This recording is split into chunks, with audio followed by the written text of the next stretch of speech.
Oh no, i giovani hanno considerazione dell'arte. Insomma, Non sono tanti che hanno considerazione. pittura ancora, sì. Vero? La pittura è ancora scelta. O Almeno preferiscono... al liceo artistico la vedo a... Ah, sì, beh, al liceo, sì.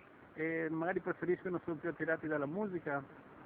Certamente la musica gode di maggior prestigio, diciamo così, anche perché Sì, dà più. Mentre per quanto riguarda la pittura, loro, i giovani, cosa scelgono? L'acquarello? I writer scelgono. Scrivere sui muri delle città, quello sì. quello, anche quella è una forma di espressione.